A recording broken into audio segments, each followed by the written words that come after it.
Hey everybody, I'm here today to do an About Me video.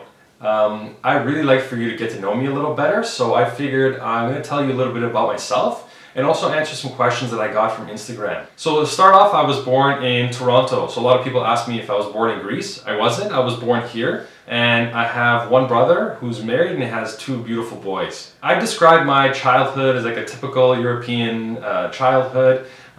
We lived with both my parents, my brother and my grandfather. My grandfather was a big influence on me. I'm his namesake. He was very loving, caring, funny. He always loved having fun. He always looked on the brighter side of things. And I think I could describe myself that way, and I think that he's the one that really influenced me in that manner. So growing up, I was the youngest, so you can imagine I was like the little prince. I would get away with things that my brother wouldn't get away with, and it would annoy him. And then as I got older, I then, began to believe that I knew everything in the world, and I don't want my parents telling me anything, or my brother doesn't know anything, I know everything. And it was so funny, I must have annoyed my parents so much that I remember one vacation to Florida, my mom bought a fridge magnet that said, "Ask a teenager now, will they still know everything?" So I didn't find it really funny at the time, but now I found it really funny. So in grade school, I liked sciences, and I also liked gym. I was very athletic. I loved sports, basketball, hockey, soccer. Whatever it was, I loved playing it. And then in university, I went to University of Toronto and I studied human bio and physiology. And it was an amazing experience. University opens up your eyes to a whole new world. I love that. I have very fond memories of going to university and all the people that I've met, and they're still friends of mine now, so it was an amazing experience. Near the end of my undergrad, I just had like an existential crisis, I guess. I didn't know what I want to do. I could follow my brother's footsteps. He's a surgeon, but I wasn't really satisfied with that. And I think that at that time I was also having questions about the meaning of life. I got much more interested in religious studies, and I actually did a Master's of Theology. So it wasn't a Master's of Divinity, which is to become a priest. For me, it was just solely out of interest that I wanted to do this. And I loved that experience as well.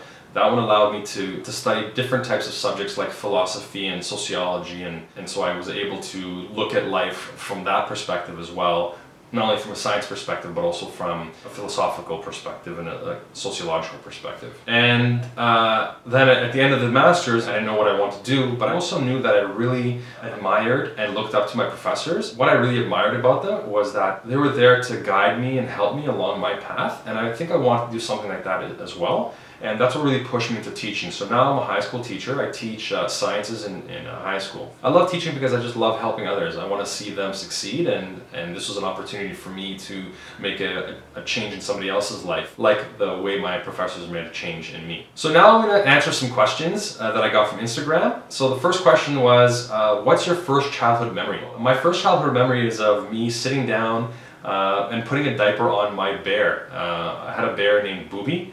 And my mom named the bear, so I know it was a very funny name. She didn't realize until much later that Booby was a little inappropriate, but it was pretty funny that she named that. And I asked her, and she didn't actually know what to say. She's like, "I don't know, Jim, I just said, bigyan na to Bubisu." So it was really funny. Next question, what is one of your bad habits? So good thing that Layla's not here so she can list all of my bad habits.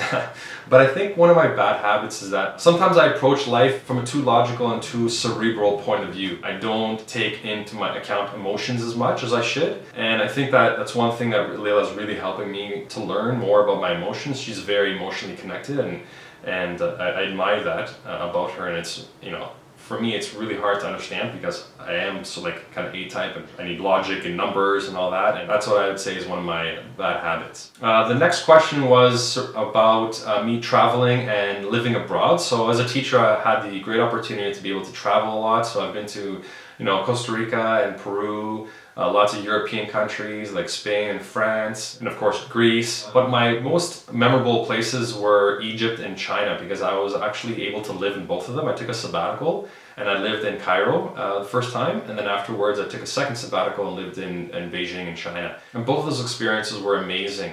Opened up my eyes to a whole new world, a completely different way of life. And I met amazing people there. My colleagues were amazing, but even locals were amazing. And, I have memories that will last me a lifetime from there. It also molded the way I interact with other people to allow me to be more understanding and more patient. I'm very happy that I had those experiences. And I think a big thing was that I actually was able to learn a little bit of Arabic and a little bit of Mandarin, so I can communicate a little better with locals and make a deeper connection. I remember sitting down and having dinner with people. We couldn't even talk, but they understood me and I understood them just because we're both human. And it was such a touching experience to have that. That sometimes you don't even need words to be able to communicate, and I really learned that there. So I'm really grateful that I had that opportunity to live abroad. So next question, what's my favorite thing about teaching? I would say that my favorite thing is really interacting with the students. I love talking to them, getting to know them, what makes them tick, their interests. Of course the subject matter is very important, so we talk about physics and biology and chemistry and whatnot. But just getting to know them and their story, and also being there to help them to become whatever they want to become, I think that's the greatest things that I love about being a teacher. So next question, how do I maintain a work-life balance? With work-life balance, what I do is I try to make sure that whenever I'm at work, I'm 100% there, and then when I'm ever at home, I'm 100% there. So I'm present in both places. And whatever I make a commitment to, I want to be able to know that I can make a 100% commitment to that. So I don't coach 3 different sports and I'm not a teacher supervisor for 5 different clubs, because I know that's spreading myself too thin. I have to know my limit, and my limit is choosing things that I know that I can give 100% of my time and attention to, and if I can't, then I'll unfortunately have to say no. Okay, next question is about books. I had various questions basically asking me what books I'm reading, any inspirational books I can recommend, and books pertaining to teaching. The books I'm currently reading are Goldfinch by Demetri. I'm also listening on Audible to You Are the Placebo. I believe it's by Dr. Joe Dispenza. Other books that I found really helpful were Success Principles by Jack Canfield. Within my teaching career, I really found Grit by Angela Duckworth, and also A Growth Mindset by Carol Dweck as really formative in my teaching ideas. Next question, how did Adriana change you as a person?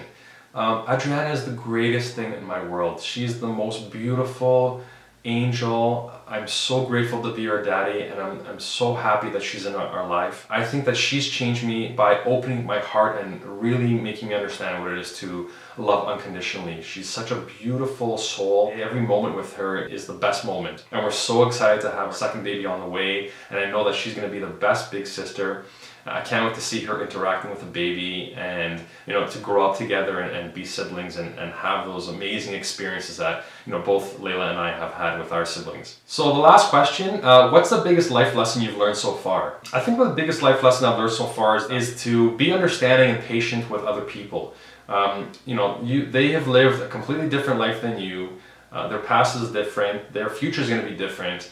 And the only thing you can do is be there for them as a supportive and loving person while they walk their path. I also think that this touches upon relationship advice as well, because Layla and I, we are growing as individuals, and you really have to be patient with each other. I love her and I want the best for her, but she has to live her life just like I have to live my life. And it's really hard sometimes when you have to stand by and watch somebody go through tough times and be heartbroken or be hurt. And the only thing you can do is be supportive and loving and caring and really patient. That really is a good way to approach any relationship, whether it's with your spouse or your kids or your friends or colleagues. Patience and understanding and love is where you should come from. And from there, I don't think that you can go wrong with whatever you do. So that's it for today. I hope you liked the video. If you did, give it a thumbs up. If you have any comments or questions, leave them in the comment section below and subscribe to my channel. I hope you have a wonderful day, and we'll talk soon. Bye.